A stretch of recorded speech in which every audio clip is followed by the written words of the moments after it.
अच्छा, अब इसमें हो क्या रहा है? Intellectual property rights are the legal rights that cover the privileges given to individuals who are the owner or inventors of a work and have created something with their intellectual creativity. अच्छा, ये सवाल definitely final के लिए जो है वो important है काफ़ी ज़्यादा, क्योंकि ये सवाल, इस क्वेश्चन को कई दफ़ा इस बुक में बताया गया, पूछा गया, हर तरह से पूछा गया। इसमें म्यूज़िक भी है, लिटरेचर है, आर्ट्स है, इन्वेंशन है, एम्पेरिकल रिसर्च है, मेडिसिन हैं, और उसके बाद फार्मेसी है, सही है, उसमें पेटेंट्स हैं, उसमें ग्राफिक्स हैं, इसमें कुछ भी जो है आप उसमें ले सकते हैं जो एक बंदे ने खुद से बनाया है। अच्छा, अब आपके पास क्या है? The following list of activities which are covered by intellectual property rights are laid down by the world intellectual property owners organisation, industrial design, scientific discoveries. अगर सवाल आपसे पूछा जाएगा वीपो के मुतालिक, क्योंकि आपसे क्विज में मैंने पूछा था, तो इसमें सब चीज़ें आपने लिखनी है। Scientific discovery, protection against unfair competition, literary artists and scientific works, invention in all fields of human endeavors, performance of performing artists, phonograms and broadcast, trademark, service mark, commercial name, designation, and all other result from intellectual activity in the industrial, scientific, literary और artistic field। ये तमाम जो है चीज़ें cover कर रही होंगी इसमें। अच्छा, types of intellectual property rights, copyright, pattern. अच्छा, patents and then trade secrets. अच्छा, अब ये पेटेंट जो है हमारे पास जो फिजिकल, इसमें हार्डवेयर का इन्वॉल्व होना जो है ज़रूरी होता है जो पेटेंट करवाते हैं। तो इसमें आईपीओ जो है पाकिस्तान के अंदर जो है, अगर लोकल पेटेंट करवाना है तो आईपीओ होगा, इंटरनेशनल पेटेंट करवाना है तो इंटरनेशनल इंटरनेशनल पेटेंट ऑर्गेनाइजेशन है जिसके थ्रू आप पेटेंट करवा सकते हैं। इसमें कोई नया साइंटिफिक वर्ड, नई साइंटिफिक इन्वेंशन जो है शामिल होती है। अच्छा, यहाँ पे क्या है? इंटेलेक्चुअल प्रॉपर्टी राइट्स में पेटेंट्स हैं, डिज़ाइन राइट्स हैं, रिफॉर्मर्स राइट हैं, कॉपीराइट है, ट्रेडमार्क हैं, डेटाबेस राइट्स हैं। ये सारे राइट्स मौजूद हैं हमारे पास, तकरीबन 6 हैं। जो आपसे पेपर में पूछा जाए तो आप इसमें काइंडली ये चीज़ आप ज़रूर लिखिए कि होते क्या हैं। अच्छा, advantage of intellectual property rights provides exclusive rights to creator और इन्वेंटर्स। डेफिनेटली आपको एक राइट्स दे रहे हैं, आपको पैसा भी इसमें मिल रहा होता है। इवन ये कि आप लोग जानते हैं कि जैसे कोई पाकिस्तानी एल्बम है, कोई म्यूजिक डेवलप कर रहा है, तो उसका जो है उसको पेटेंट जो रॉयल्टी चार्जेस हैं उसको दिए जा रहे होते हैं। ऐसा होता ही होता है। इसके अंदर उसका encourage individual to distribute and share information and data instead of keeping it confidential. तो इसमें आपको ये इंकरेज किया जाता है कि आप चीज़ों को बताएं, शेयर करें। मैं एक छोटी सी एग्जांपल आपको बताता हूँ, तो आपको बहुत मज़ा आएगा वो सुन के कि आपके पास जो दिल्ली की बादशाही मस्जिद है, तो दिल्ली की बादशाही मस्जिद जो है उसके अंदर जो है एक वज़ू खाना है। अच्छा, वो वज़ू खाना जो है वो इस तरह से बनाया गया, इस तरह से उसकी वर्किंग थी कि जब सर्दियाँ आती थी तो उससे गर्म पानी आता था। अच्छा, जब अंग्रेज़ आए तो वो ये कहने लगे कि यार ये क्या मसला है, ये गर्मियों के अंदर जो है इसमें अगर वीडियो मिलेगी तो मैं आपको दे दूंगा। मैं इस पे नेशनल ज्योग्राफिक ने पूरा प्रोग्राम किया था। तो इसमें जो है ये एक मसला है क्या इसके अंदर, कि जब वज़ू के लिए लोग फजर में जाते हैं तो वो गर्म पानी मिलता है उनको, और फिर वैसे जो है वो डिफरेंट होता है। तो बड़े परेशान रहे उसके अंदर कि क्या मसला है, क्या क्या कैसे काम होता है। तो इन शॉर्ट कहने का मसला यही है कि वो उन्होंने जो है उस चीज़ को एक्सप्लोर करने की कोशिश की अंग्रेज़ों ने, और वज़ू खाना उन्होंने खोल दिया, यानी कि इसको तोड़ा फोड़ा, तमाम चीज़ें देखी इसमें। और जब उसने देखी इसको खोल के, जब नीचे देखा तो उसके अंदर जो है वो एक पॉइंट था गैस के लिए, सही, और वहाँ से गैस आती थी जो चूल्हे को जो है वो गर्म करती थी उस पानी को। और वो गैस कहाँ से आती थी, क्या होता था, क्या डिटेल्स थी, नोबडी नोज। वो कुछ पता ही नहीं था उनको कि क्या है क्या नहीं है। मगर जब उन्होंने एक्सप्लोर किया तो उसका जो फंक्शन था, हिडन फंक्शन, ये कब उसको चलाना है, कब उसको बंद करना है, क्या होना है, वो जो है डिस्टर्ब हो गया। यानी कि जो अंग्रेज़ों ने उसको ऐसा ओपन किया, उसके बाद जो है वो जो वज़ू खाना था, तो एवोल्यूशन रूम जिसे कहते हैं, एवोल्यूशन सेंटर जिसे कहते हैं, वो जो है फिर वो काम नहीं किया उसने। और वो समझ लीजिए कि वो ज़ाया हो गया, वो एक्सप्लोर करने में नाकाम रहे कि क्या मुसलमानों ने ऐसी कौन सी लॉजिक लगाई थी, ऐसा कौन सा काम किया था इन्होंने कि जब सर्दियाँ आती थी तो पानी जो है गर्म मिलता था, और जब गर्मी आती थी तो पानी ठंडा मिलता था। तो इवन ये कि आज तक के दिन they don't have any idea कि कैसा होता था, वो बड़े परेशान रहे थे इसमें।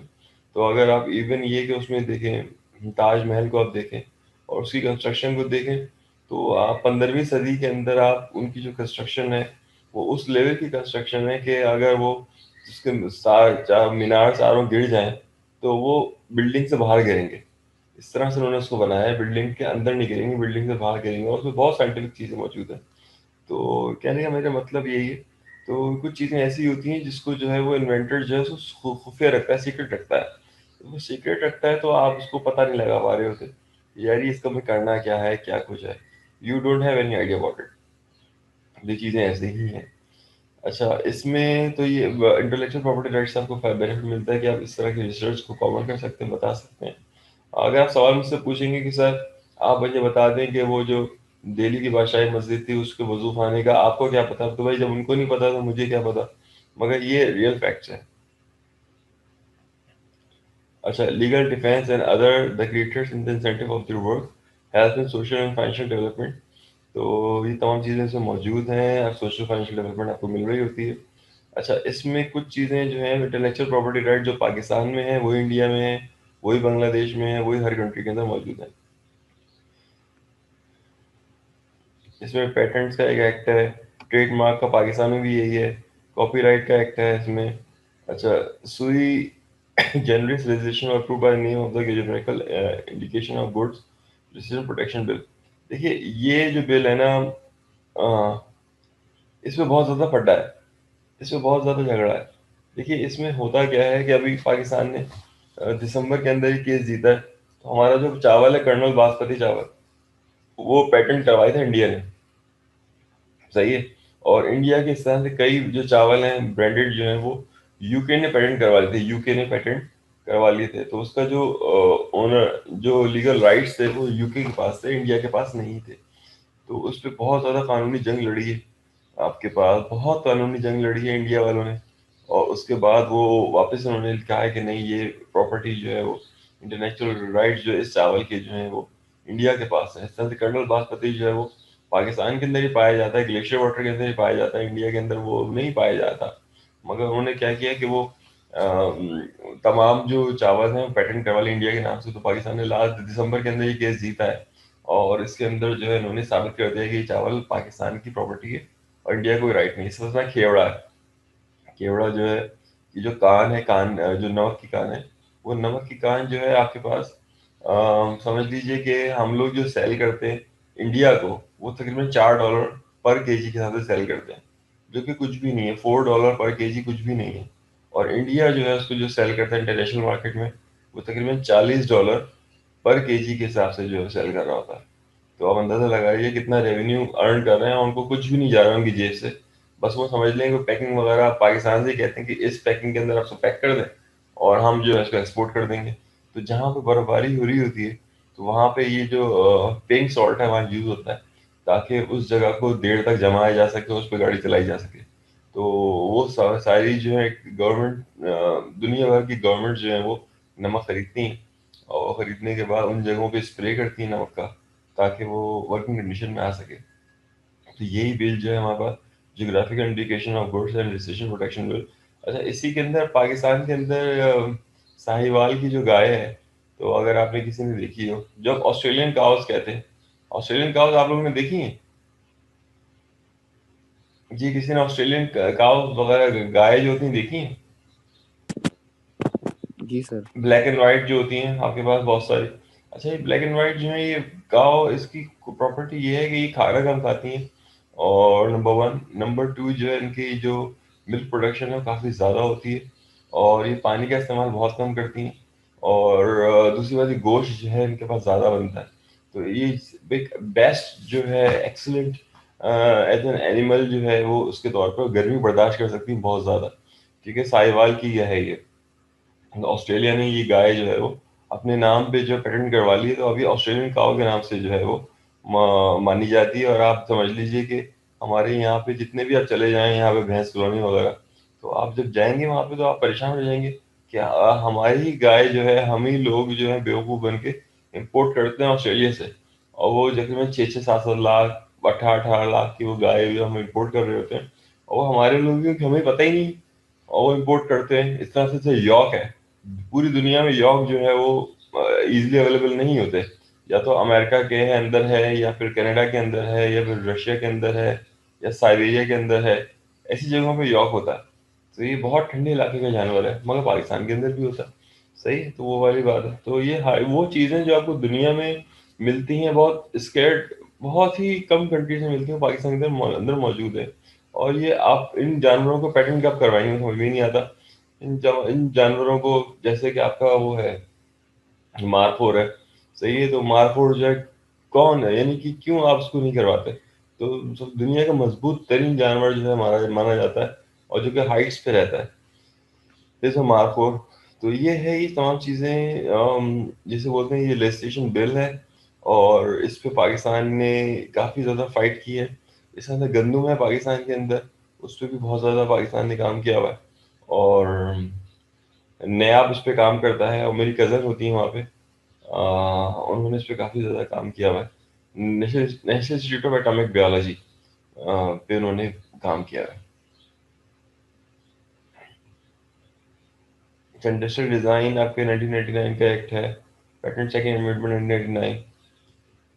अच्छा, साइबर स्पेस के अंदर इंटेलेक्चुअल प्रॉपर्टी राइट्स हैं क्या? ठीक है।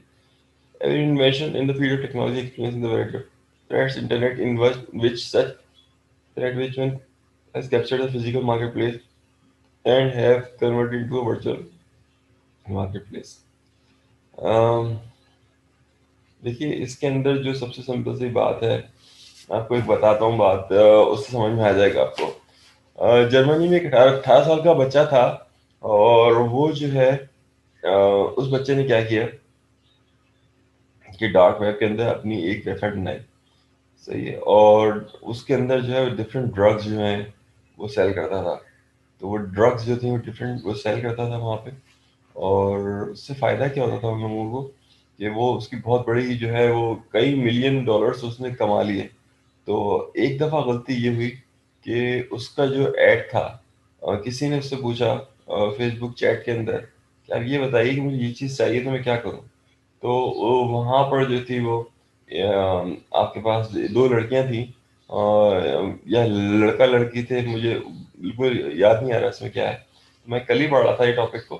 तो उन्होंने क्या किया कि उस डार्क वेब से लिंक जो है उन्होंने आपके पास नॉर्मल वेब के अंदर डाल दिया, कि इस लिंक पे आप जाइए तो आपको चीज़ें मिल जाएंगी।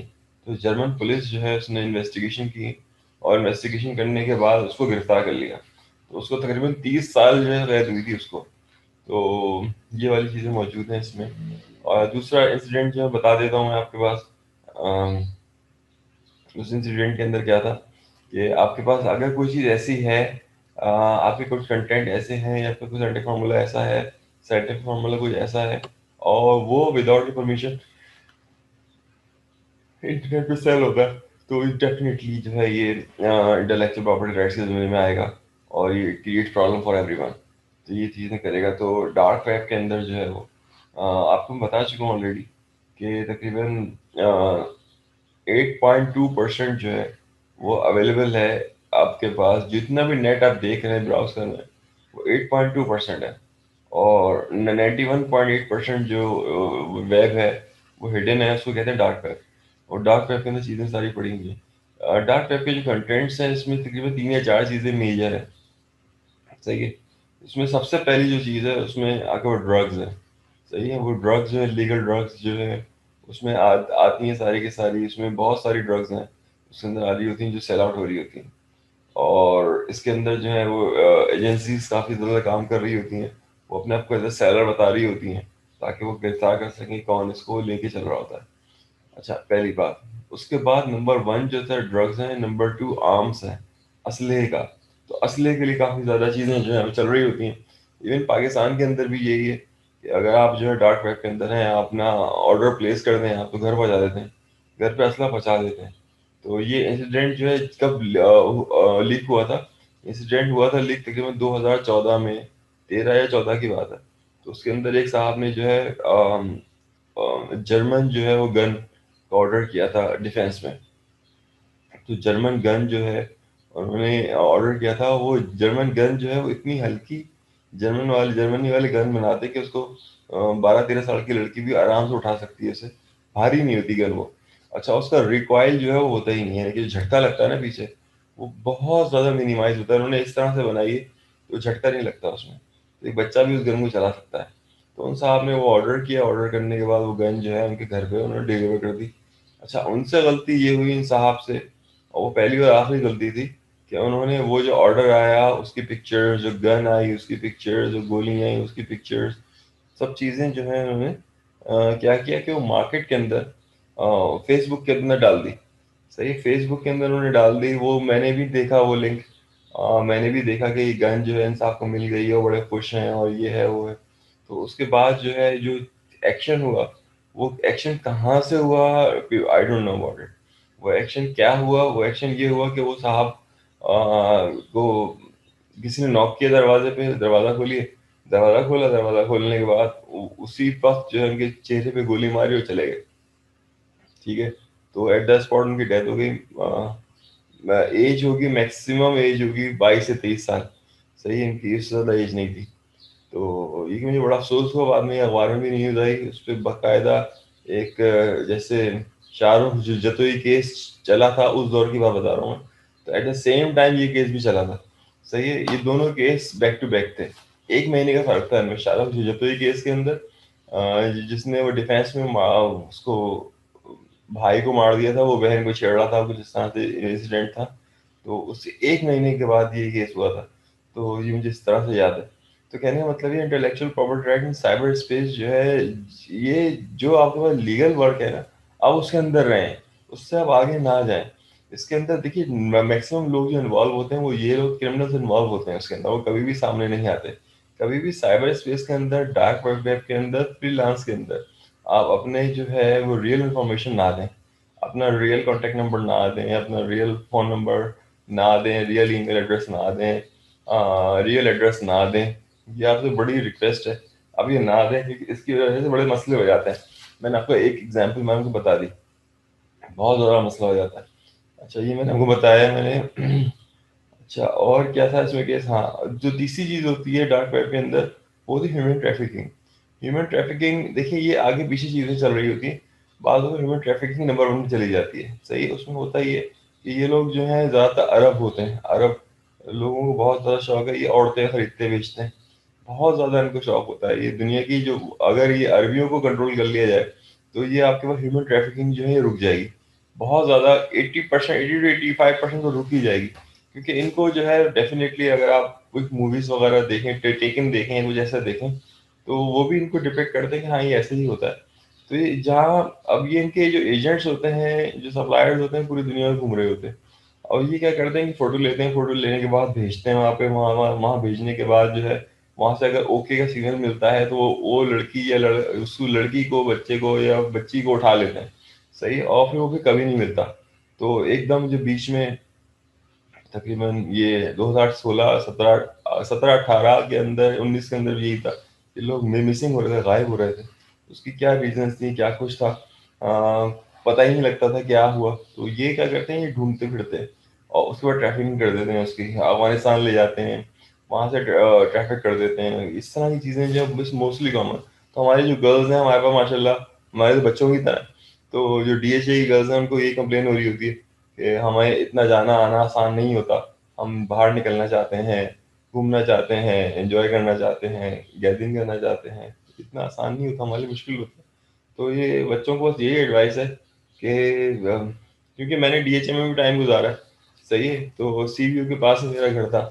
तो उसके बाद जो है फिर हमने वहाँ से सेल आउट कर दिया। रीज़न क्या थी कि यही सारी उल्टी सीधी एक्टिविटीज़ जो थी वो बहुत ज़्यादा कॉमन हो गई थी। अब नहीं पता अब क्या है क्या नहीं, मुझे अब इसका आइडिया नहीं है। मगर उस वक्त जो थी वो अच्छी जगह थी, अच्छा था 20 साल पहले। फिर बाद में जो है फिर वो कुछ अजीब ही एक्टिविटी शुरू हो गई थी वहाँ पे। तो फिर वो मैंने फिर सेल आउट कर दिया। तो पॉइंट यही है कि जब इस तरह की एक्टिविटीज़ होती हैं, थोड़ा सा बंदा ख्याल करता ही करता है। तो ये 3 चीज़ें ऐसी हैं जो कि डार्क वेब के अंदर अवेलेबल होती हैं ईज़िली। एक में एक है आपके पास ह्यूमन ट्रैफिकिंग है, नंबर 1। नंबर 2 आपके पास ड्रग्स हैं। इसमें नशे वाली चीज़ें मौजूद है, आइस वगैरह भी मौजूद है, और नंबर 3 जो है आपके पास असला या आर्म्स की जो है वो डील है। तो ये बहुत ज़्यादा ज़रूरी है। अच्छा, इसके और उसके बाद जो चीज़ें आती हैं उसके अंदर ये कि कोई रिसर्च है वो आप पब्लिक कर रहे हैं, किसी और की रिसर्च है, कोई एटॉमिक बॉम्ब है या कोई बॉम्ब बनाने का टेक्निक है वो आप कॉमन कर रहे हैं, वो शेयर कर रहे हैं। इस तरह से और चीज़ें जो हैं ब्रेन को डैमेज करने वाले केमिकल्स हैं वो आप यूज़ कर रहे हैं। इस तरह की बहुत सारी चीज़ें जो कि इसमें पड़ी होती हैं डार्क वेब के अंदर, और वो लोग जो है उसको यूज़ कर रहे होते हैं। मगर ये आप देखिए कि जो जितनी गिरफ्तारियां होती हैं वो गिरफ्तारियां ये होती हैं कि नॉर्मली जो ये चीज़ ऑफर कर रहे होते हैं वो इंटेलिजेंस के लोग होते हैं, और इंटेलिजेंस के लोग जो हैं वो इस चीज़ को पब्लिकली बता रहे होते हैं कि भाई हम ये चीज़ है हमारे पास। और जब आप पैसा दे देते हैं, चीज़ें भेज देते हैं, जब आप पैसा जैसे ही इनको देते हैं तो वो आपको घर से आके उठा लेते हैं। तो ये वाली बात है। तो ये जर्मन इंटेलिजेंस ने यही किया था उस बच्चे के साथ कि उसकी 20 साल का था, 18-20 साल का था बच्चा था वो, जो कि ड्रग सेल करता था। तो वो 30 साल के लिए जो है जेल में गया है वो, not more than 30 years. Okay. Cyber law strategies for cyber security. इसमें क्या है, creating a secure cyber ecosystem, creating an assurance framework, encouraging open standards, strengthening the regulatory framework, securing e-government services, protecting critical information infrastructure। अच्छा, cyber law strategies for cyber security. देखिए cyber security होती क्या है, इसके लिए मैं आपको, हम डायरेक्ट जो है वो ईरान का जो है जो एटॉमिक अटैक था जो इसराइल ने किया था। अच्छा, इसराइल ने क्या किया था मैं आपको बताता हूँ कि एक जो है काफ़ी ज़्यादा एक कोड उन्होंने लिखा, सही, और वो कोड जो है वो किसी साइंटिस्ट के थ्रू, जो इंटरनेट यूज़ करता था, वो उन्होंने पहुंचवा दिया उनके एटॉमिक रिएक्टर तक। एटॉमिक रिएक्टर के अंदर जो है, पहली बात ये है दुनिया भर में कहीं पर भी नहीं होता कि आप यूएसबी से डेटा कॉपी करें एटॉमिक रिएक्टर के मेन सर्वर पे लगा दें। ऐसा कहीं पर भी नहीं होता। ये इंटरनेट आपने कनेक्शन लगा दें, ऐसा नहीं होता कहीं पर भी। तो उन्होंने क्या किया कि वो इंटरनेट पे वो जो चीज़ यूएसबी जो थी वो यूएसबी उठाकर उन्होंने यूज़ कर ली कहाँ पर, यूएसबी उठा के कहाँ यूज़ की, यूएसबी उठा के उन्होंने यूज़ कर ली आपका उस एटॉमिक रिएक्टर में। एटॉमिक रिएक्टर में जो इसराइली कोड था, उस कोड ने क्या किया कि जो एटॉमिक रिएक्टर में जो स्पिन करते हैं, स्पिन करने का जो सेंट्रीफ्यूज होता है, जो कंट्रोल होता है सेंट्रीफ्यूज, जो कुछ सेंट्रीफ्यूज को तेज चलाया, कुछ सेंट्रीफ्यूज को स्लो चलाया, और इसकी वजह से एबनॉर्मल जब उनके पास वर्किंग शुरू हुई तो उसकी वजह से ब्लास्ट हो गया। और ब्लास्ट होने की वजह से जो डैमेजेस हुए, तो ये इसराइल के काम थे इसके अंदर। तो मैं आपको दिखा देता हूँ अभी मैं।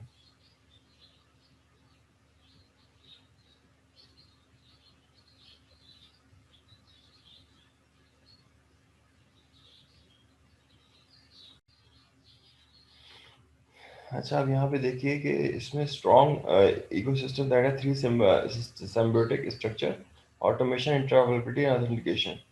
Automation, it ease the implementation of advanced security measures, enhance swiftness, and optimize the decision-making process. Interoperability, it toughens the collaboration, action, improves awareness, and accelerate the learning procedure. There are three types of interoperability: semantic, technical, policy, and structure. तो ये तीन type की जो interoperability है, इसमें semantic है, share lexicon based in common understanding, technical, policy and structure जो interoperability है, और तीसरा जो है हमारे पास है लास्ट, वो है ऑथेंटिकेशन।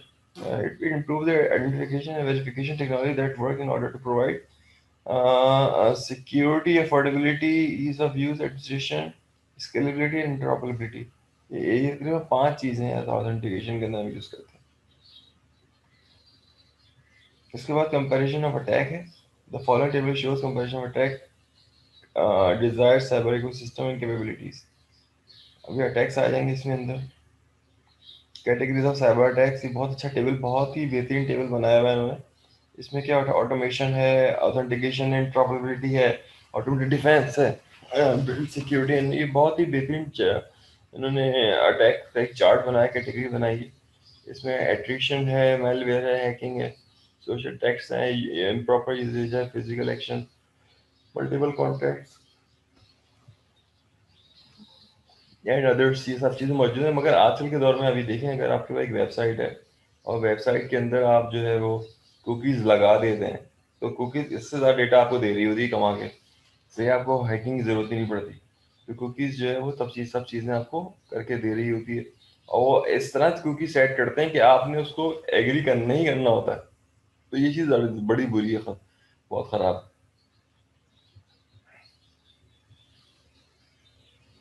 अच्छा, उसके बाद केस स्टडी, इसमें क्या है, Gilbert gates for the new year time shows an Iranian plant was hacked through internet. Internet के थ्रू उन्होंने हैक किया। ये इसकी केस स्टडी है जो मैंने आपको बताया। ये बीकॉन प्रोग्राम है हमारे पास, national security agency and the Israeli military write a beacon program that can map out the working of the plant. सही, तो ये वर्किंग ऑफ द प्लांट को मैप कर सकता है, इस चीज़ को, पहली बात। Number two, so the program is introduced into a controller computers at the plant, possible by uh, an unwitting plant workers. सही है? तो ये प्लांट वर्कर के थ्रू ये चीजें गई वहां पर। The program collects the information, number three पे, on how plant computers are configured and transmit the data back to the intelligence agencies। ये सारा डेटा इंटेलिजेंस एजेंसी को दिया जा रहा है। नंबर फोर, इसमें क्या है, using that data the programmers design complex forms program to disturb the plant. सही है, ये आपके पास डिस्टर्ब करने के लिए काम करवाया गया है ये। अच्छा, पांचवा क्या है हमारे पास, through several method for new program is introduce to the plant computer controller which run thousand of centrifuge. Thousand centrifuge को क्या कर रहे होते हैं, रन कर रहे होते हैं। इसमें से इन्होंने एक एक वॉर्म ने क्या किया कि एक को तेज चलाया, एक को स्लो चलाया। एक जो है वो प्लांट जो है वो डैमेज हो गया। सही है, इसमें selected different failures in plant operation, फिर डैमेज हो गया। और डैमेज होने के बाद क्या हुआ, तो डेफिनेटली उनको आइडिया हुआ कि इसमें कोई मसला हो गया, फेलियर है, मैकेनिकल फेलियर है। फिर फेलियर होने के बाद ही चीज़ें इस तरह से हुई।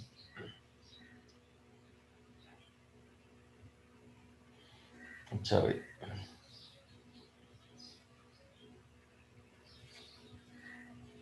अच्छा ये आप उसको पढ़ लीजिएगा, एक्सप्लेनेशन को मैंने आपको बता दी है वैसे ही। यूजेस ऑफ अटैक्स, कितने टाइप्स के अटैक्स होते हैं, इसमें एट्रिशन है। Method of damage network and system, it include the following. Denial services, हमारे पास इम्पेयर और डिनायल सर्विस वाला एप्लीकेशन है। रिसोर्स डुप्लीकेशन अटैक है, तो एट्रिशन कहलाते हैं। इसमें आपके पास जो आप काम करना चाह रहे होते हैं, पेटर को चीज़ें भेजना चाह रहे होते हैं, या आप वाईफाई से कनेक्ट करना चाह रहे होते हैं, या आप कनेक्ट नहीं करवा रहे होते, ये एट्रिशन कहलाती है। आप जो भी काम करके आप परफॉर्म करना चाह रहे होते हैं, परफॉर्म नहीं हो पा रहा होता है, उसके पीछे जो अटैक होता है वो एट्रिशन अटैक ही होता है। अच्छा, malware malicious code है इंटरनेट पे नॉर्मल कंप्यूटर ऑपरेशन में harm information asset without owner consent.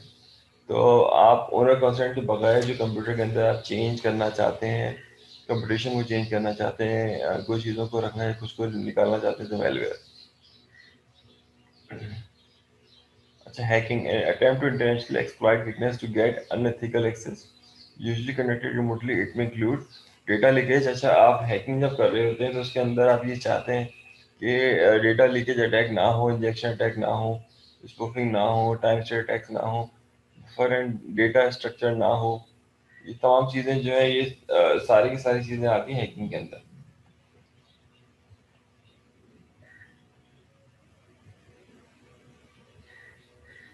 अच्छा, social tactics.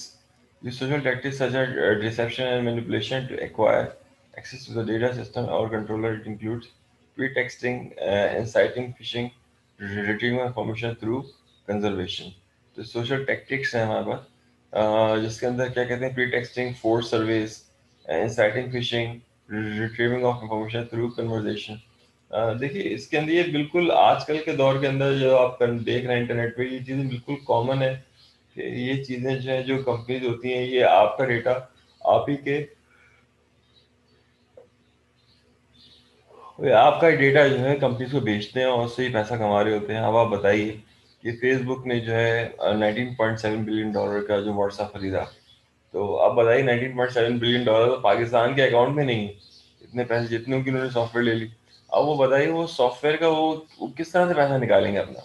डेफिनेटली देखिए, जब मैं पीएचडी कर रहा था मैं 2014 के अंदर, तो उस वक्त जो है हमारे पास बिग डेटा जब हमने स्टडी किया, तो हमें पता ये लगा कि आपके पास जब हम बिग डेटा पे काम करते हैं तो व्हाट्सएप आपके लिए ओपन है।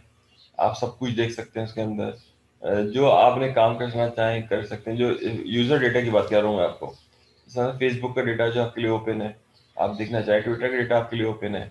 तो हमने उसमें क्यूरी भी लगाई थी। उस क्यूरी के अंदर ये था कि आपके पास वो लोग वो एरियाज बताए जाएं हमें कि जिसके अंदर जो है वो जो हाउस वाइफ हैं वो ये कहती हैं कि अंडा भी खाना है नाश्ते में, और चीज़ भी खानी है नाश्ते में, और उनको अपने हस्बैंड को आई लव यू भी बोलना है। सही है। तो ये तीन चीज़ें जो हैं, तो जब हमने क्यूरी इसकी लिखी और क्यूरी लिखा लगा के हमने इसको रन किया, तो ट्विटर के अंदर, तो वो सारे वो एरियाज आइडेंटिफाई हो गए कि इस एरिया के अंदर ये वीमेंस हैं जिन्होंने ये चीज़ें की हैं। तो कहने का मतलब ये है कि ऐसा ऐसी कॉमन चीज़ थी ये इस वक्त। अब तो ये इन्होंने सिक्योर कर दी है। और ट्विटर का तो मुझे भी पता नहीं है कि है या नहीं है, मगर व्हाट्सएप था। अब नहीं पता, व्हाट्सएप जो है उन्होंने बैन कर दिया था 2015 के अंदर। तो उसकी सर्विसेज जो है पब्लिक नहीं थी, प्राइवेट कर दी थी इस चीज़ को, ये मुझे पता है। तो जिस वक्त हम काम कर रहे थे उस वक्त हमने देखा था तमाम चीज़ें इस तरह से। इनके पास चीज़ें अमेरिका के अंदर ओपन है, अभी भी ओपन है। जिससे बोलते हैं ये पुलिस रिकॉर्ड जो है, क्रिमिनल रिकॉर्ड जो है अभी भी ओपन है। तो ये उसको वो लोग मैनिपुलेट कर सकते हैं इस तरह से। अमेरिकन सेंसस है, अमेरिका की मरदमशुमारी वो भी जो है क्लाउड पर पड़ी हुई है। इस तरह से विकीपीडिया ही क्लाउड पर पड़ा हुआ ओपन है, बिल्कुल जो देखना चाहे देख सकता है। अच्छा, उसके बाद improper usage inside threat, misuse of right to data and controller by individual in an organization that would violate the organization policies. It includes installation of unauthorized software, removal of sensitive data. सही, improper usage के माने क्या है? Misuse of rights to data and control by an individual in an organization that would violate the organization policies include। देखिए, आपको जो rights मिले हैं आपको मिस यूज करें आप। अगर आपको राइट मिला है आप फेसबुक देख सकते हैं, इसका मतलब ये नहीं है आप पूरे दिन ही आप फेसबुक देखते रहें बैठ के, ऐसा नहीं है। अगर आपको राइट मिला हुआ है सेल्फ फोन पे बात करने का, इसका मतलब ये नहीं है पूरे दिन आप चैट करते रहें, ऐसा नहीं है। तो आपका मिस यूज की बात हो रही है यहाँ पे। तो ये आपके पास ये आपको राइट मिला हुआ है कि आप यूएसबी,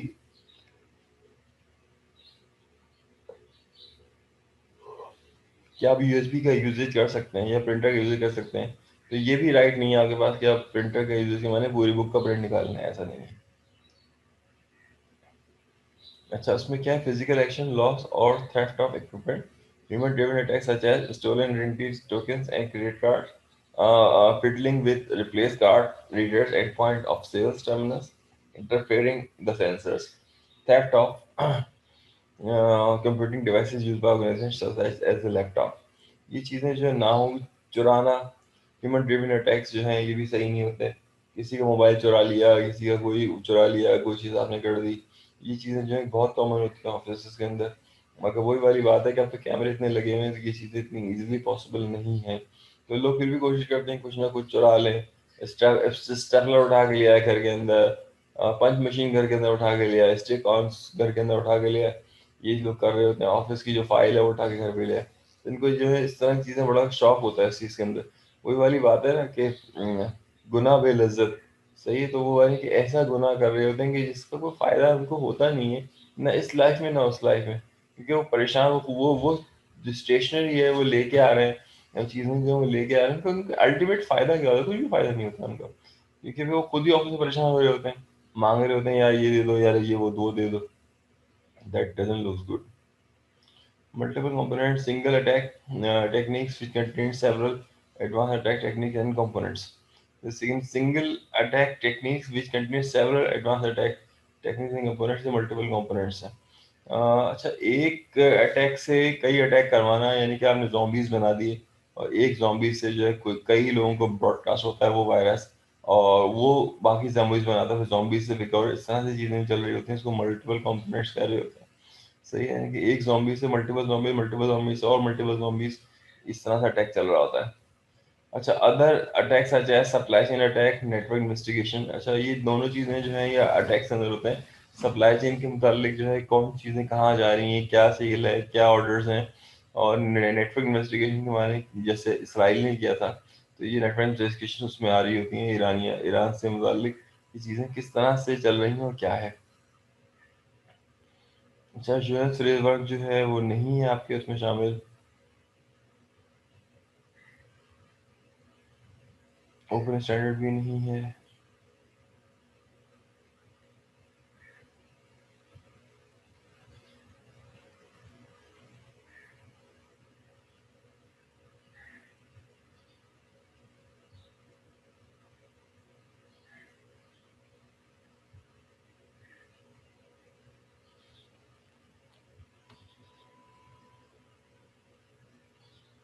साइबर लॉ रिस्क का जो है टॉपिक स्पेसिफिक है नहीं इसके अंदर।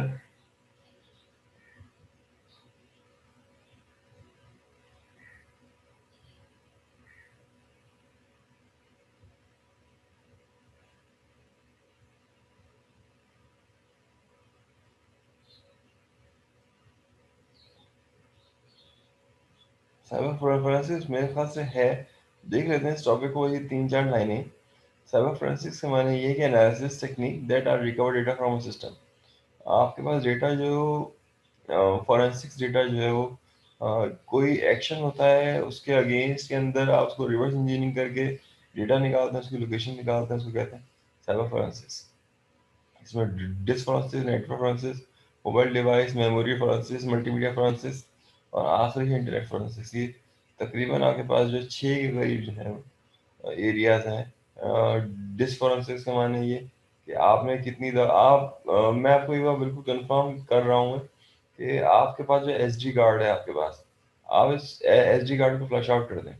आप उसको फ्लश आउट कर दें, फ्लश आउट करने के बाद आप उसके उसके पास जाएं, क्या कहते हैं, मोबाइल मार्केट पे जाइए, उसमें कहें कि यार इसमें मेरा डेटा जो है फ्लश आउट हो गया है।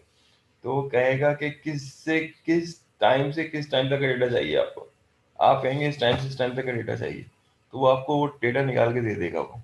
अच्छा, अब लेट से ये आपके मोबाइल को काफ़ी टाइम हो गया है और आपने कई दफ़ा उसको रीसेट भी करवा दिया, तो आपके पास सारे के सारे वर्जन आ जाएंगे, रिकवर हो जाएंगे।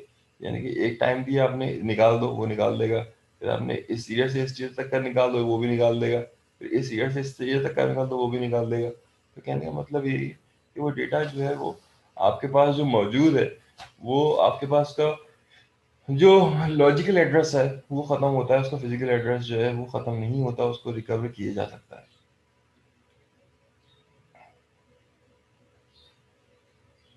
सप्लाई चेन टॉपिक में नहीं है आपके।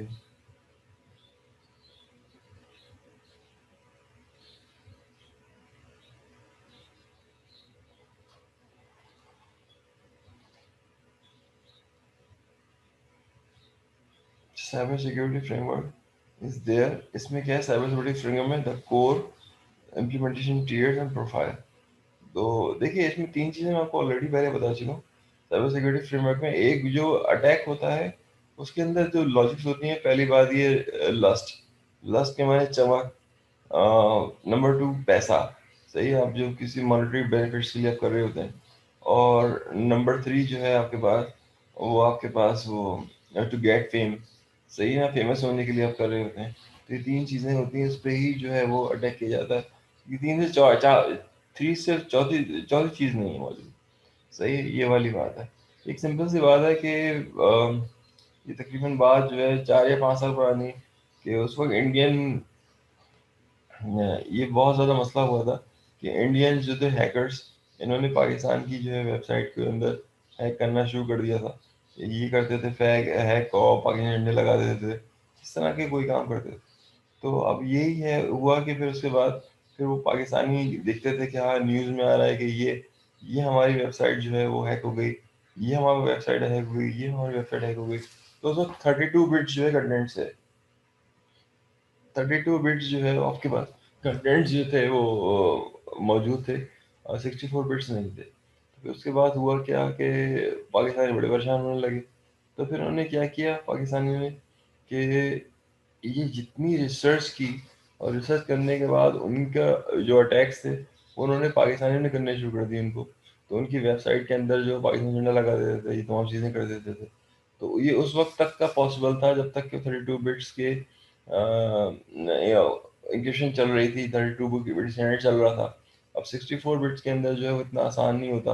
और चाइना जो है फ्रॉम डे वन, देखिए अभी भी आप व्हाट्सएप पॉलिसी आप देख लीजिए, व्हाट्सएप पॉलिसी जो है, व्हाट्सएप ने जो यूरोप के साथ जो एग्रीमेंट किया है, उसके अंदर ये उसने कंफर्म किया है कि यूरोप की जो इंफॉर्मेशन है वो हम किसी भी सूरत में किसी भी थर्ड पार्टी को नहीं देंगे। ठीक है, ये व्हाट्सएप ने कंफर्म किया ये बात, ईयू से उन्होंने साइन किया हुआ है, और वो पॉलिसी जो है वो जो इम्प्लीमेंट आपके पास पाकिस्तान इंडिया यानी कि साउथ एशिया के अंदर हो रही है पॉलिसी अपडेट के लिए, वो बार बार कह रहे हैं, वो पॉलिसी यूरोप के लिए अप्लाई नहीं होती। ये जो है एक अलार्मिंग सिचुएशन है। तो वो पाकिस्तान के लिए है, इंडिया के लिए है, श्रीलंका के लिए है, मगर वो यूरोप के लिए नहीं है। सही, तो पहला पहला पॉइंट तो है वो यही। और जो पॉइंट है, अच्छा नंबर टू इसमें ना चाइना भी है। तो देखिए चाइना जो है वो, पहली बात ही कि वो माइक्रोसॉफ्ट का इतना यूज़र है नहीं, माइक्रोसॉफ्ट को इतना पसंद नहीं करता। तो माइक्रोसॉफ्ट के अंदर जो है लूपहोल्स मौजूद हैं, वो चाइनीज़ गवर्नमेंट जानती है। तो चाइनीज़ गवर्नमेंट जो है अपने हिसाब से अपनी कंडीशंस पर वो कंडीशंस बताती हैं माइक्रोसॉफ्ट वालों को कि इन कंडीशंस पे आप हमें माइक्रोसॉफ्ट सॉफ्टवेयर चाइनीज़ लैंग्वेज में बनाकर देते हैं तो सही है, वरना हमें ज़रूरत नहीं है। सही है, तो वो क्या करते हैं कि उन्होंने बहुत ही स्ट्रॉन्ग माइक्रोसॉफ्ट के जो है वो प्रोडक्ट्स जो हैं वो चाइना को बना कर दिए हैं, जितने आराम से जो है वो जिसे बोलते हैं इंट्रूडर्स में एंटर नहीं हो सकते, ये हैक नहीं हो सकते। तो ये बहुत ज़रूरी चीज़ है ये। तो चाइना तो अभी से नहीं, कई सालों से कर रहा है, मगर यही माइक्रोसॉफ्ट जो है आपके पास, फिर वही वाली बात, अगर मैं 4 या 5 साल पुरानी बात करूँ, तो यही माइक्रोसॉफ्ट जो है ये इंफॉर्मेशन, पाकिस्तान की इंफॉर्मेशन, जो डॉक्यूमेंटेशन होती है जीएचक्यू के अंदर वो, और जो इस तरह की सर्विसेज हैं जो गवर्नमेंट रिलेटेड सर्विसेज हैं, ये सारी इंफॉर्मेशन जो है ब्रॉडकास्ट कर रहा था इंडिया को। सही है, तो इस पे जो है डेफिनेटली काफ़ी एक्शन हुआ था, और चाइनीज़ गवर्नमेंट ने जो है वो इन्फॉर्म किया था पाकिस्तानी गवर्नमेंट को कि आपके लिए जो ये मसला ये है, और मेन लोग ये लोग हैं जो आपके लिए मसला कर रहे हैं, और तमाम इंफॉर्मेशन जो ब्रॉडकास्ट कर रहे हैं इंडिया को, तो इस चीज़ को आपने हर हाल में रोकना है। तो फिर पाकिस्तानी गवर्नमेंट ने इस पर एक्शन लिए थे काफ़ी सारे। और उसके बाद जो है फिर वो लाइसेंसिंग का मसला हुआ था कि आप जो है लाइसेंस लें। तो इस तरह की काफ़ी चीज़ें जो हैं वो हुई थी 4 या 5 साल, 4 to 5 years बैक।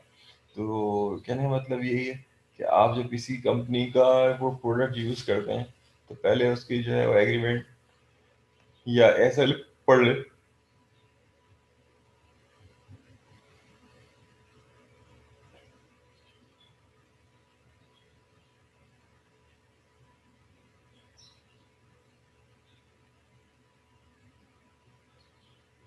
अच्छा, और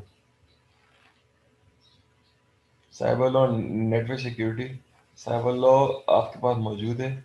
इसके अंदर provide network from unauthorised access and risk. It is the duty of network operator to adopt prevent measure to protect their network from potential security threats. इन पे लाजमी है कि उस चीज़ को प्रोटेक्ट करें। Type of network devices, active devices, passive devices, preventive devices, UTM, और फायरवॉल्स। एक्टिव डिवाइस इनके, these security devices block the surplus traffic. Firewalls, antivirus, scanning devices and content filtering devices are the example of such devices. देखिए जो traffic flood होता है ना, इसको रोकता है एक्टिव डिवाइसेस को, और एक सर्टेन डायरेक्शन के अंदर ही जो है वो चलाता है इस चीज़ को। यानी कि अगर आप काजा पे काम कर रहे हो, तो काजा जो है वो क्या कर रहा होता है कि आपके पास पूरी की पूरी वेबसाइट उठा के डाउनलोड कर रहा होता है आपके सर्वर पे। तो काजा को जो है मोस्टली जो है वो सर्वर्स को ब्लॉक कर देते हैं, ताकि उनकी जो ट्रैफिक है सही चलती रहे। Because passive devices, these devices identify and report on unwanted traffic, for example, intrusion detection application. सही, ये डिवाइसेस आइडेंटिफाई करती हैं, रिपोर्ट करती हैं अनवांटेड ट्रैफिक। अनवांटेड ट्रैफिक जो है, अननेसेसरी ट्रैफिक जो है उसको क्या करती हैं, आइडेंटिफाई करती हैं, पैसिव डिवाइसेस होती हैं। और इंट्रूजन डिटेक्शन अप्लायंसेज हैं, यानी कि आपके सिस्टम को स्कैन करेंगी, जो काम की चीज़ होगी वो निकाल लेंगी। तो ये वो डिवाइसेस होती हैं। जैसे कि फ्री वाईफाई है, फ्री वाईफाई पे आपने कनेक्ट कर लिया, और फ्री वाईफाई को कनेक्ट आपने किया, तो वो फ्री वाईफाई ने क्या किया, आपकी सारी इंफॉर्मेशन निकाल ली।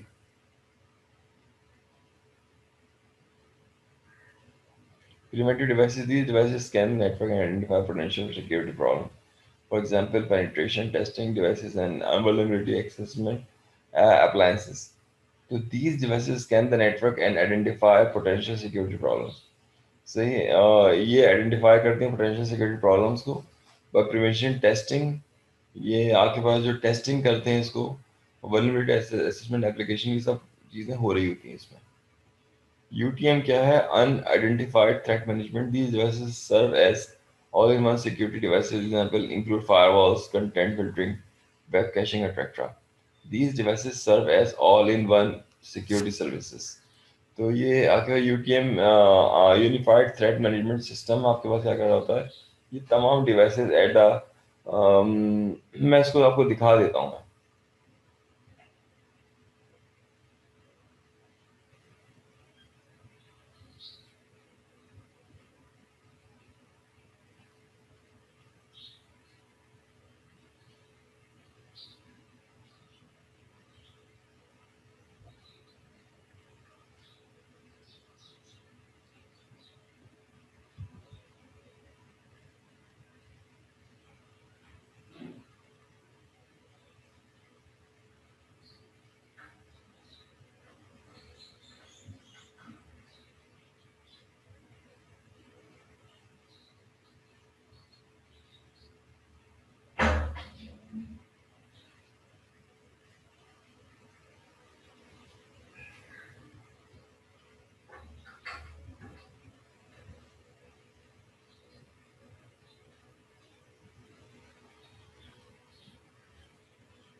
Fortinet is a global provider of high-performance network security solutions, offering unrivaled security solutions for all market sectors, from small to large enterprise through to government institutions, global service providers and carriers with the power to control their IT infrastructure and network.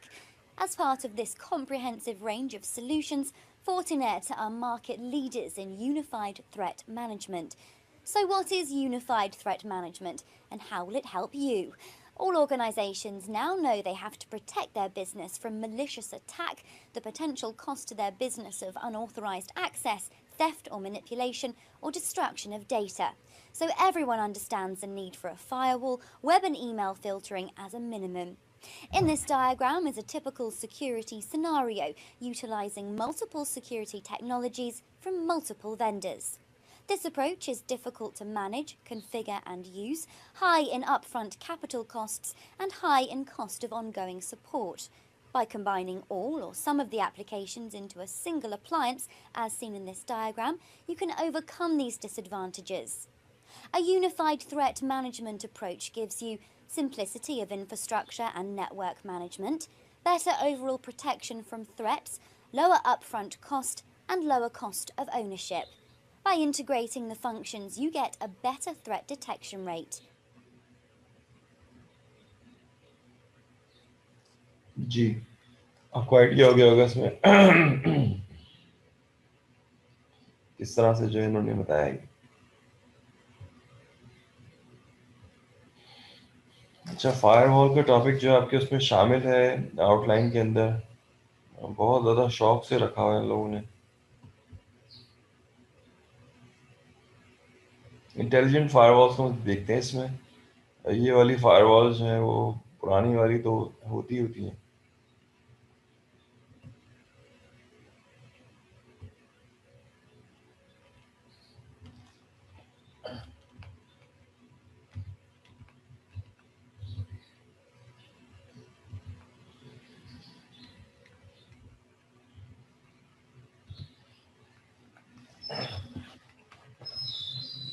जी, ये वाली है।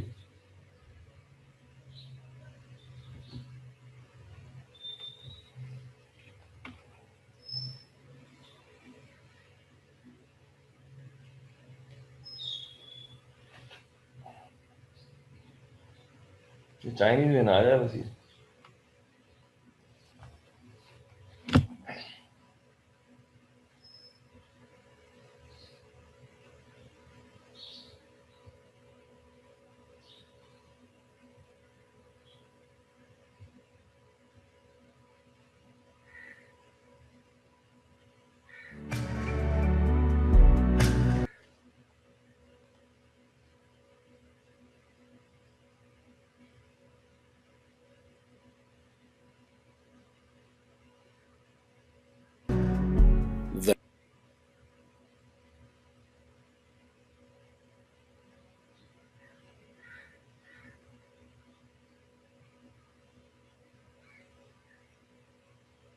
The Hillstone Intelligent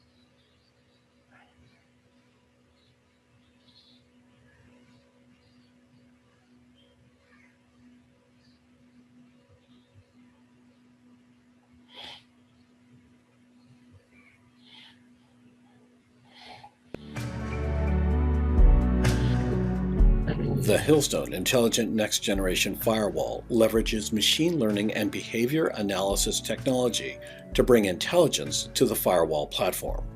Let's see it in action. You arrive at work, flip on the lights, and sit down at your computer. After logging into the firewall, the dashboard provides an overview of your network and any current threats. The Risk Index calculates a relative network health, while the Threatscape window is organized by type, status, and severity. With a geolocated threat map, you're able to see where attacks originate. The top 10 threats are ranked by name, source IP, and destination IP. You're also able to see top users and top applications. Drilling into details about hosts provides operators with the information they need to take action to investigate or mitigate a threat.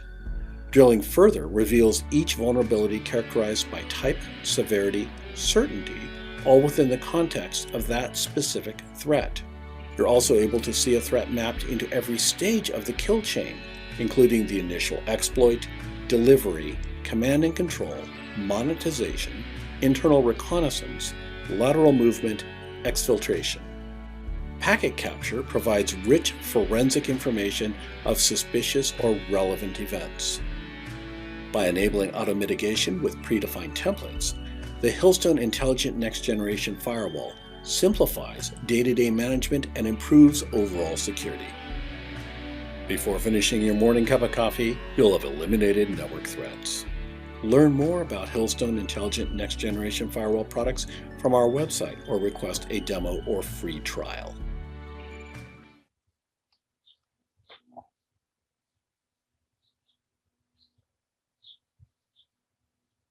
Okay, ये आपने देखा है यहाँ पे firewalls आप कैसी हैं, किस तरह से काम करते हैं। इंटेलिजेंट फायरवॉल्स हैं ये, और ये तमाम देखिए फायरवॉल से काम क्या होता है कि जो आपने आईपी अलाउ की है सिर्फ वही आपसे बात कर सकती है, बाकी कोई आपसे बात नहीं कर सकती।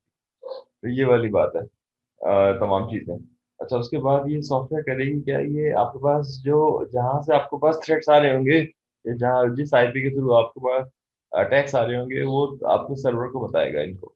तो ये आपके पास इंटेलिजेंट फायरवॉल वाले के सर्वर जो है, फिर इस चीज़ को लोकेट करके चीज़ों को निकाल के ओनरशिप निकाल के तमाम चीज़ें करके आपको देंगे, तो आप उसको ब्लॉक कर सकते हैं। इसमें बहुत सारी चीज़ें इसमें कर सकते हैं। तो ये फायरवॉल जो है अच्छी फायरवॉल बनाई है आइडियल वन।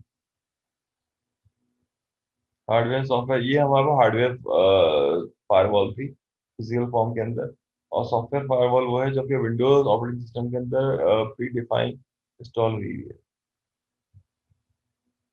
अच्छा, एंटीवायरस के अंदर एक टॉपिक है, उसमें है एआई बेस्ड एंटीवायरसेस। ये एक नई चीज जो है ये लोग लेके आए हैं। और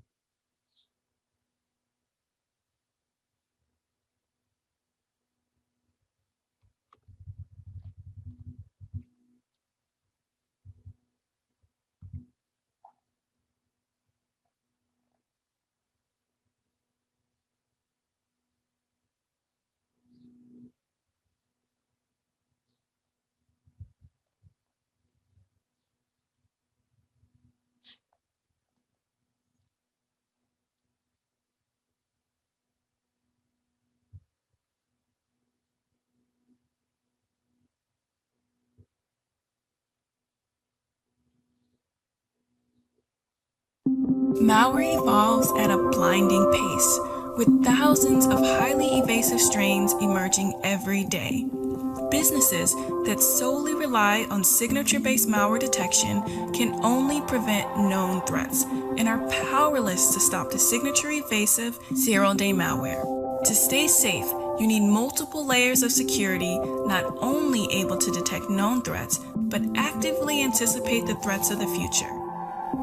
Intelligent AV from WatchGuard introduces an artificial intelligence engine to better defend against continuously evolving zero-day malware, making it possible to predict threat trends months before they are seen in the wild. Trained to identify threats by breaking down millions of files into their fundamental building blocks, Intelligent AV defeats malware attempting to enter your network by using tested mathematical models that require no cloud connectivity, signatures, or behavioral analysis. The net result is a series of statistical algorithms that can classify any file against the statistical fingerprint of malicious or benign files to determine whether a file is safe to run before it is executed. This process is automated to deliver results within fractions of seconds and is done in real time, keeping you covered against the latest threats. As an integrated solution, Intelligent AV is a part of our award-winning Firebox security and visibility platform.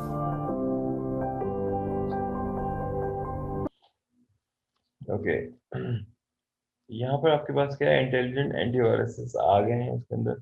इसमें कुछ मसला जो है वो रहता है, यानी कि बाज़ औक़ात जो है कुछ सॉफ्टवेयर आपने इंस्टॉल की हैं जो कि फ्रीवेयर है, तो उनको भी ये मान लेना कि ये वायरस है। तो ये बात फैक्ट है। तो ये चीज़ें जो इंटेलिजेंट एंटीवायरस को आप अगर इंस्टॉल कर रहे हैं, तो ये बात जो है वो अलाउड जो सॉफ्टवेयर्स हैं वो आप पहले मेंशन कर दीजिएगा, वरना ये रोक देगा। अच्छा, कंटेंट फ़िल्टरिंग जो है मेरे ख़्याल से मुझे याद नहीं पड़ रहा कि आपके पास है या फिर नहीं है। इसके अंदर अगर सबसे बात ये इसके मैं आपको वीडियो दिखा देता हूँ। जो वेबसाइट के अंदर जो है मौजूद नहीं है, जिस वेबसाइट के अंदर डिजिटल सर्टिफ़िकेट मौजूद नहीं है, तो वो गूगल पे आ नहीं सकता। मैं आपको दिखाता हूँ।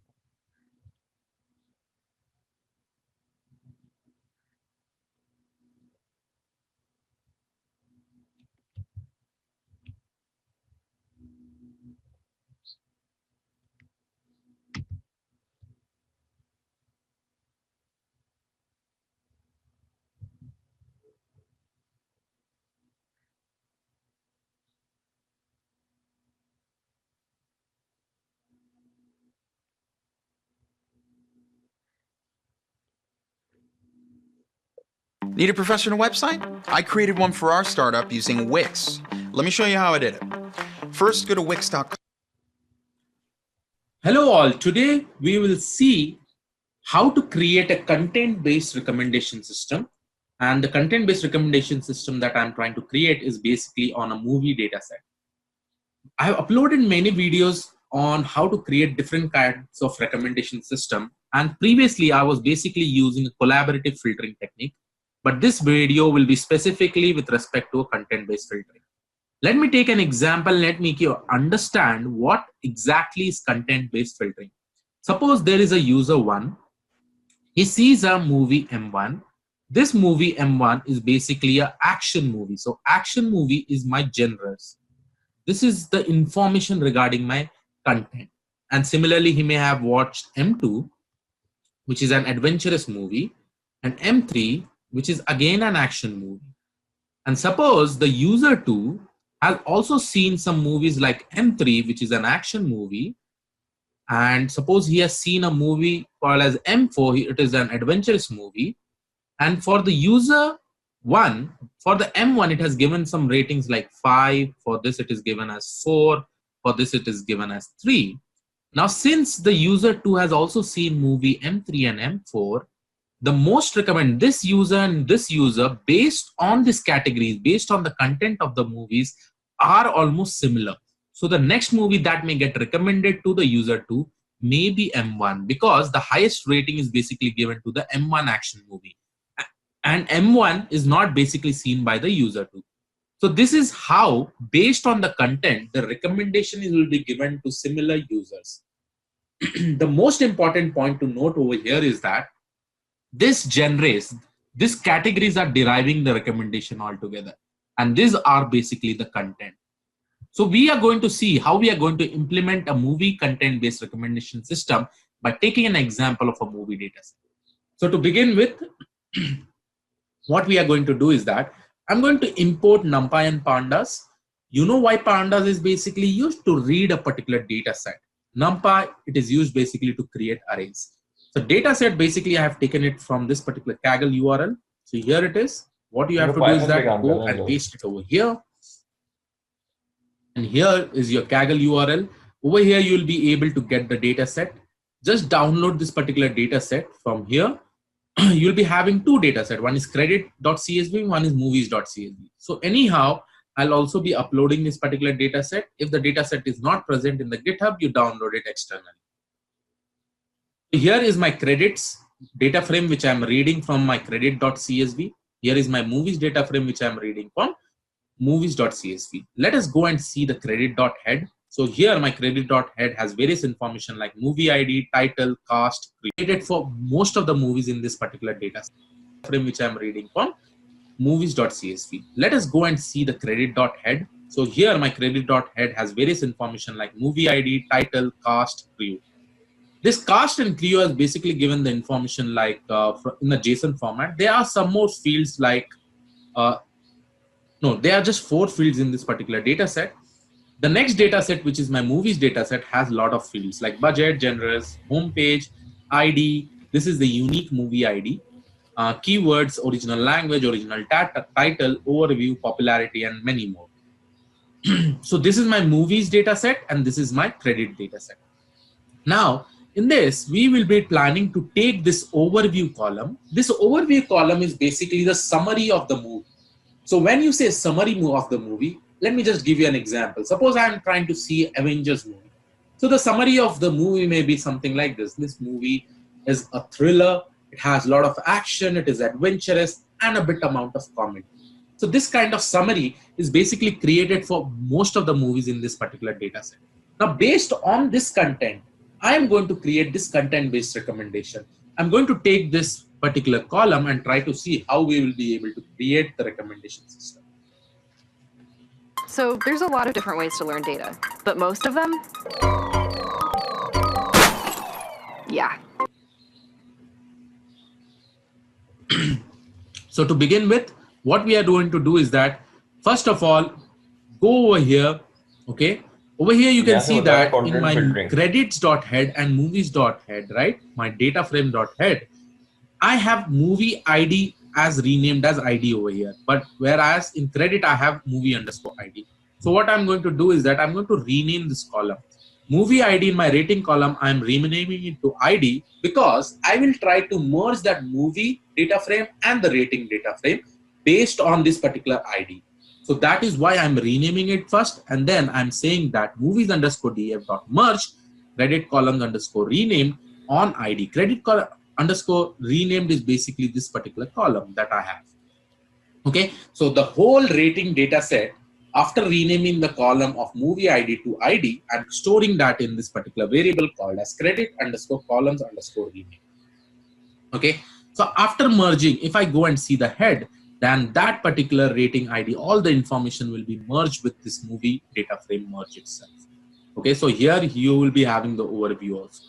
Now the next thing is that what I will do is that I will drop all the unnecessary columns like home page, title underscore X, title underscore Y, status, and production control list, because I don't require all these fields. And these fields are also not important for the recommendation system to be created. So that is the reason why I'm just dropping up this particular column. After dropping up this particular column, I have some of the information over here. We can drop all the columns because in this content-based recommendation system, I'm just going to use the overview column. You keep the overview column, you keep the title column, you keep the ID column, okay? And based on that, you also keep the user ID column. We'll just see what all things will be doing. After dropping, what I'm going to do, I'm just seeing some info description about the different fields that are basically present, and that you can basically see from .info. Now, pardon me with respect to this particular comment. I'll just uncomment this. I don't require this. Just a second. I'm going to remove this. I don't require it because we are planning to create content-based recommendation system. Now, I will take the overview column, which is basically the summary of the movie. And that particular summary, if I just go and see the head 1 overview. So this is the summary of the first movie that is present over here. If you go and see the title of this particular movie, let me just show you the title. It may be present somewhere here. अच्छा तो आपने यहाँ पे ये देखा Do you love Gantt charts?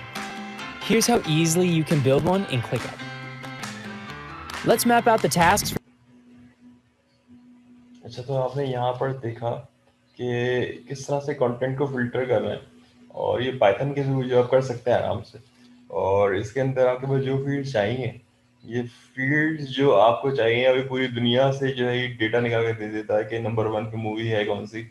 और ये data sciences actual में ये जो पढ़ा रहे हैं, ये डेटा साइंसेस भी पढ़ा रहे हैं कि आपके पास जो डेटा आपने अपलोड किया हुआ है इंटरनेट पे, वो इंटरनेट पे करने के बाद उसको in terms of viewership, in the terms of budget, in the terms of revenue, अगर आप इसको इन टर्म्स ऑफ रेवेन्यू देखना चाहते हैं तो आप निकाल सकते हैं इसके अंदर।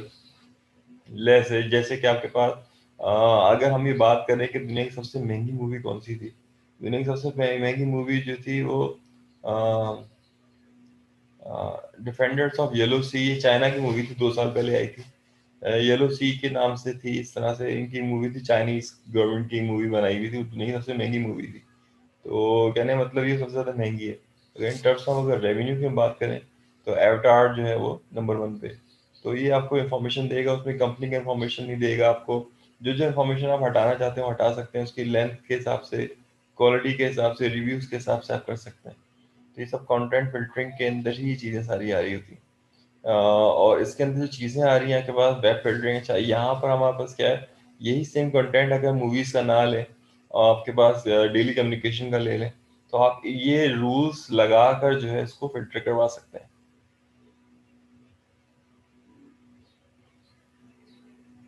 Intrusion detection system, IDS.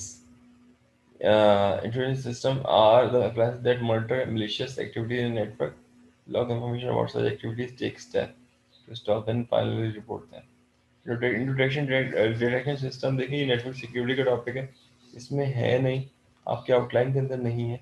इसमें 3 चीज़ें होती हैं, CRC है, आपके पास TCP है और क्लीनअप है। अच्छा, एक्ट जो है ये ज़रूरी है आपके भाई, ये IT एक्ट जो है ये काफ़ी ज़्यादा ज़रूरी है। इसमें digital signature has been replaced with electronic signature to make it a more technological neutral act to elaborate. ये तकरीबन वही है जो पाकिस्तान के It outlines the justice dispensation system for cyber crimes, और उसके बाद identify a new section that cyber cafe and facilitate that from where the access to internet is offered by any person in ordinary course of business to members of the public. We provide constitution of the Cyber Regulation Advisory Committee. It based on panel code है आपके पास book evidence. It provision of section 81 which state the provision of act shall have overriding effect. The provision states that nothing contained in act shall restrict any person from exercising any right conferred under Copyright Act 1957. सही ये तमाम चीज़ें इसमें मौजूद हैं electronic act के हिसाब से। बस ये बात आप याद रखिए कि अगर आप इस चीज़ के ओनर नहीं है और आप एक्सेस चाह रहे हैं तो यू आर कमिटिंग क्राइम। सही है। और दूसरी बात ये कि किसी की पर्सनल इंफॉर्मेशन को विदाउट हिज और परमिशन आप नेट पे ना दें, ज़्यादा बेहतर है। तो ये बहुत ज़रूरी रूल्स हैं।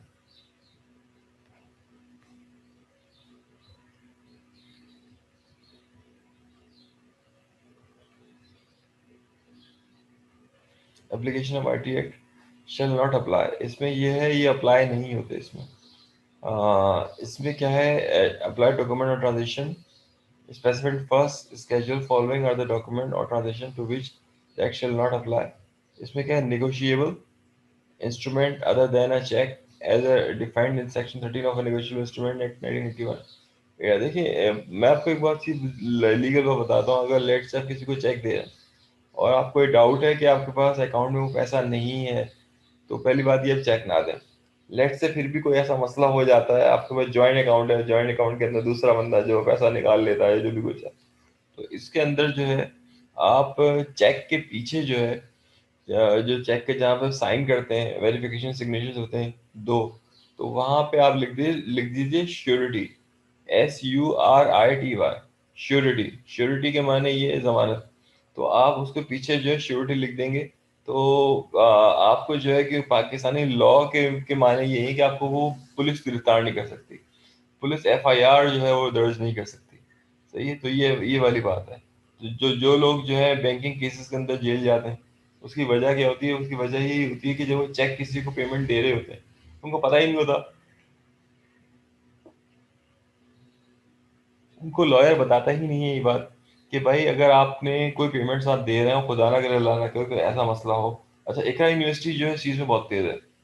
वो क्या करती है कि आपके पास बैंकर चेक्स बना देती है या पे ऑर्डर बना देती है, तो उसमें जो है कोई ऐसा काम हो ही नहीं पाता। क्योंकि जब आपने जो बैंकर चेक्स बना दिए, यानी सैलरी का जो है आपने बैंकर चेक बना दिया या सैलरी का जो है आपने पे ऑर्डर बना दिया, तो आपके अकाउंट में से वो पैसे जो है निकल जाते हैं। सही है। वो आपके पास शो नहीं हो रहे होते as money, as a money के तौर पे वो शो नहीं हो रहे होते पैसे। तो ये चीज़ें जो है मैटर कर रही होती हैं। तो कहने का मेरा मतलब यही है कि आपके पास इस चीज़ के अंदर जो अच्छी कंपनीज हैं या अच्छे इदारे हैं वो बहुत अच्छा काम कर रहे होते हैं, तो इसमें कोई चांसेस नहीं होता। अगर फिर भी जो है अगर आपको डर है कि आप ये काम करना चाहते हैं, तो आप चेक के पीछे लिख दें श्योरिटी, तो ये कोई मसला फिर ऐसा नहीं हो पाता। या आपको डर है कि चेक बाउंस हो जाएगा, तब भी आप श्योरिटी लिख दीजिए तो मसला आपका सॉल्व हो जाएगा। पावर ऑफ अटॉर्नी, देखिए जब तक वो बंदा जिंदा है पावर अटॉर्नी रहती है, जो बंदा मर जाता है पावर अटॉर्नी खत्म हो जाती है। ये बात आप बिल्कुल समझ लीजिए। पावर ऑफ अटॉर्नी के माने यही है कि अगर आपने, आपके वाले साहब ने पावर अटॉर्नी आपने भाई को दी, सही है, या आपके एक शख्स ने एक्स ने पावर अटॉर्नी वाई को दी, तो वो जब तक एक्स जिंदा है वो पावर अटॉर्नी जो है वो वाई के पास रहेगी जब तक वो जिंदा है। और अगर वो बंदे की डेथ हो जाती है तो पावर अटॉर्नी जो है वो ऑटोमेटिकली जो है ख़त्म हो जाती है, वो चीज़ वाइबल नहीं रहती। तो ये चीज़ें बहुत ज़्यादा ज़रूरी हैं।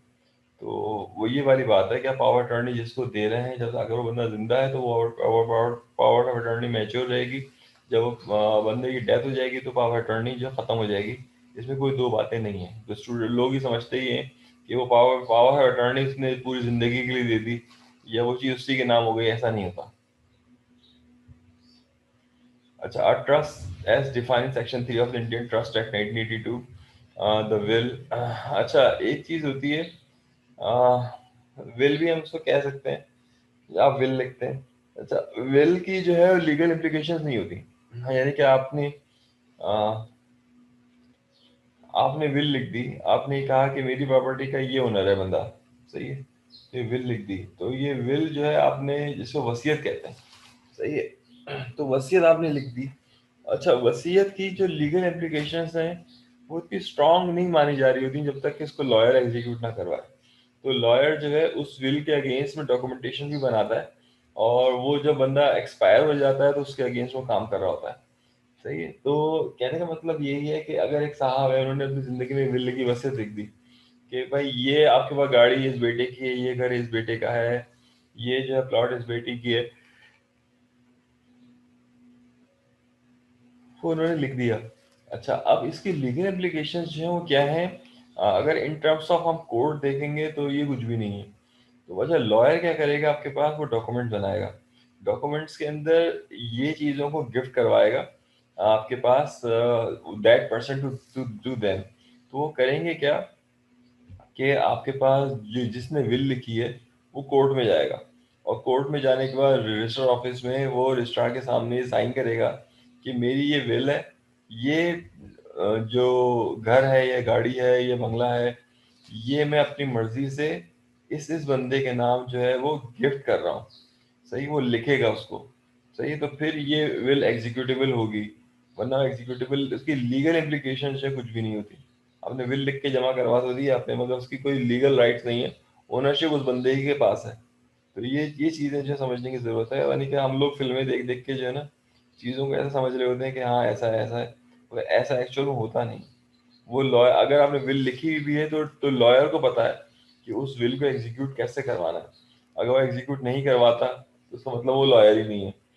अच्छा, उसके बाद क्या है, एनी कॉन्ट्रैक्ट फॉर सेल्स और कन्वीनियंस ऑफ इमूवेबल प्रॉपर्टी और any interest in such properties. जो आप कॉन्ट्रैक्ट आप साइन करें उसमें आप एसएलए आप देख लें, लीगल इम्प्लीकेशंस देख लें, उसमें जो पैसे से रिलेटेड चीज़ें हैं उनको ज़रूर देख लें, बहुत ज़्यादा ज़रूरी है ये। तो ये कॉन्ट्रैक्ट के लिए बहुत ज़रूरी है। मूवेबल प्रॉपर्टीज आप कॉन्ट्रैक्ट जब कर रहे हैं उसकी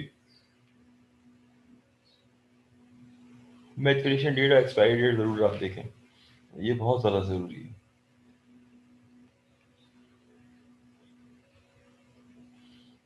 अच्छा,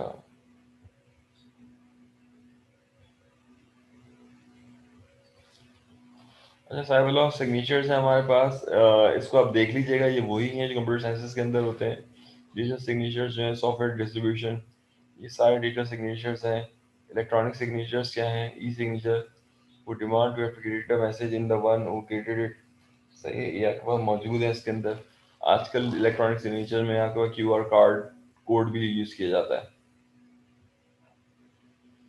अच्छा, digital signature, electronic signature term, electronic signature is a term defined by amendment.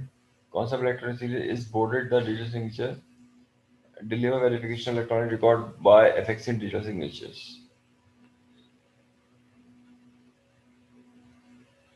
Those based on the knowledge of the user of to or recipient, the password, person identification number. ये pin systems हैं, ये future के अंदर तकरीबन and हो जाएंगे systems, pin system नहीं रखेंगे। Those based on physical features user biometric, yoga इसके अंदर those based on possession of the object by the user code or the information stored on magnetic card. ये भी अब फ्यूचर में ख़त्म हो जाएंगे। आपके पास जो एसडी कार्ड बेस्ड जो है वो आईडी कार्ड आ जाएंगे। Authentication signature method that without failing under any of the above categories might also be used to indicate the originators.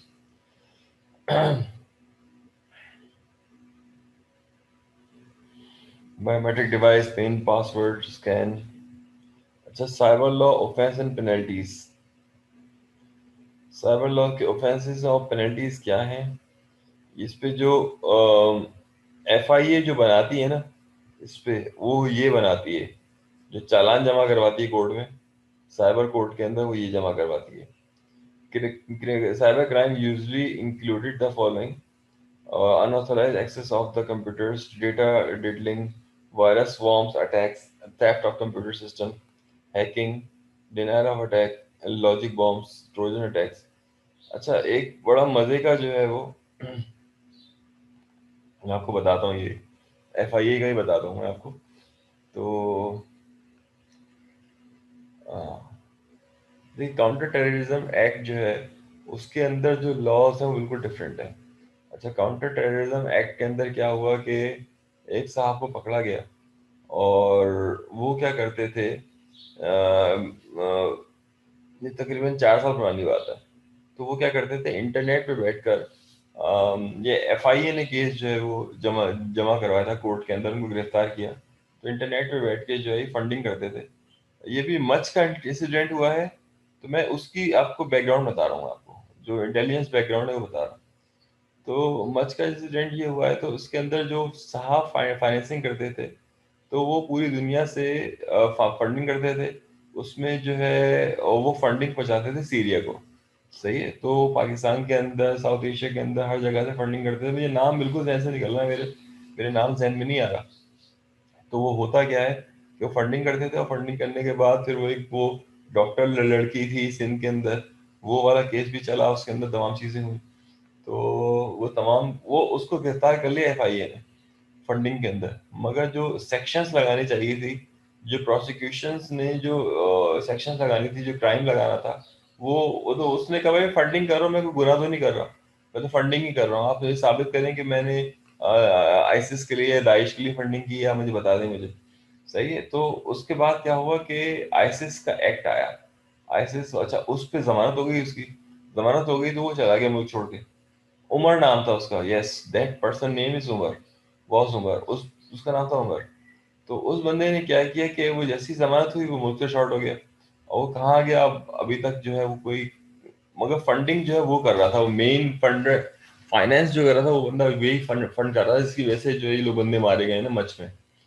तो इस केस के अंदर फिर काउंटर टेररिज्म डिपार्टमेंट ने चालान बनाया, और चालान बनाने के बाद जो है वो illegal funding to banned organisation.